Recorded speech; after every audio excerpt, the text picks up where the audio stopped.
Welcome to our 5 on 5. I'm pleased to be joined today by Klamath County Commissioner Dave Henslee. He's Republican running for State Senate District 28, which includes, of course, Klamath County as well as part of Jackson County. Good to see you, sir. Good to see you, too. Thank you so much for the opportunity. Yeah, absolutely. I should note, no Democrats running in this race. So no, it's just two Republicans. Riding in the next couple of weeks. This is a primary election. Yes, exactly. Yeah. Very good. So you retired, obviously, as Klamath Falls Police Chief a couple years ago. You spent the last 2 years as a Klamath County Commissioner. What do you believe is your biggest accomplishment as a commissioner? I think my biggest accomplishment is me spearheading the strategic plan for Klamath County. It's called Imagine Klamath. When I was initially elected as commissioner, we didn't have a strategic plan, and I felt like that needed to be a priority of the commission. Really, at the end of the day, we're elected by the people to serve people, and we should have a plan moving forward that's based on the needs and expectations of those we serve. So I drove the development of the strategic plan, and now we're really diving into that work and what I call is the work of the people. So I'm really excited about that and proud of that effort. Okay, and so why state politics? Why do you want to go from Klamath County to Salem? I have found through my work as a commissioner working in Salem and D.C. that I really enjoy policy work. I like rolling up my sleeves and focusing on finding grant opportunities, finding funding, bringing tax dollars back to our district, and I enjoy that work. I want to try to do what I can to benefit the lives of the citizens in District 28 at a bigger level rather than local politics. Now, local politics are incredibly important, and I love my job as commissioner, but I think this is an amazing opportunity for me to run in an open seat.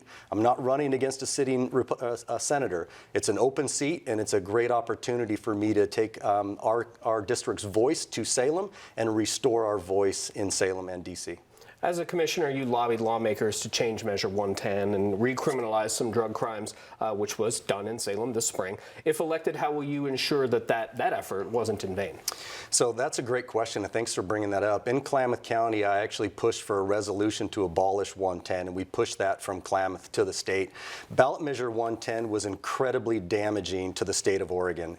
Our deaths went up, drug use went up, the people entering treatment actually went down. It was devastating to the state. So I co-chair the Law Enforcement and Veterans Affairs Steering Committee for the Association of Counties. So through that work in Salem, we stood side by side with the district attorneys across the state, the chiefs across the state, the sheriffs across the state, and we pushed hard to recriminalize drugs, and I'm really proud of that work. That's probably one of my greatest accomplishments as well as a commissioner. So I'm really proud of that, but the work is not done. We need to continue to fight to make sure that there's consistent funding for the counties across the state to stand up their deflection programs, and we need to continue to fight to give our law enforcement officers more teeth to hold people accountable for criminal activity within our district and across the state of Oregon. All right, we're going to take a quick commercial break. We'll have much more with Commissioner Henslee in a moment. Stay with us. Welcome back to our 5 on 5. Again, we're here with Klamath County Commissioner Dave Henslee, a Republican running for State Senate District 28. Obviously, Commissioner, minority parties in state legislatures across the country have often turned to walkouts. The Oregon GOP has done that recently. It's preventing Senator Dennis Linthicum from running for this seat again. If elected, would you ever walk out? You know, that's a great question, and this comes up time and time again. It would depend, and I know that sounds like it's not an answer, but it would really depend. I wasn't a part of the conversations in the Senate caucus. I don't know how they selected who was going to walk out, who wasn't going to walk out. But here's the deal. At the end of the day, our senators took a stand, and I applaud them for taking a stand. They stood for what was right, and they stood on principle, and I think our leaders should do that. Walking out is a valuable tool that the minority has to hold the majority from having a quorum on devastating legislation. I get all of that. But here's what I want to say. I was a police officer for 28 years. I responded to many, many 911 calls for service.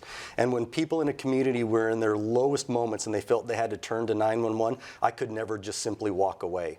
It's not ingrained in who I am. It's not part of my DNA. It's ingrained in me to stay in the fight and continue to serve people until the job is done. And that's what I will prioritize. Most elections are decided by voters 50 plus. If elected, what would you do in office to benefit them and the challenges they face? You know, based on my background, I think it's really safe for everyone to recognize that my priority is going to be public safety. I am going to do everything in my power to ensure that everyone lives in a community that is safe and secure. I believe that for society to exist, for communities to be prosperous, prosperous, that it all starts with people feeling safe and secure in the environment they live in. And I'm going to prioritize people being safe and secure where they live. Commissioner, good to see you. Thanks for coming in. Thank you so much. All right, stay with us. We'll be right back.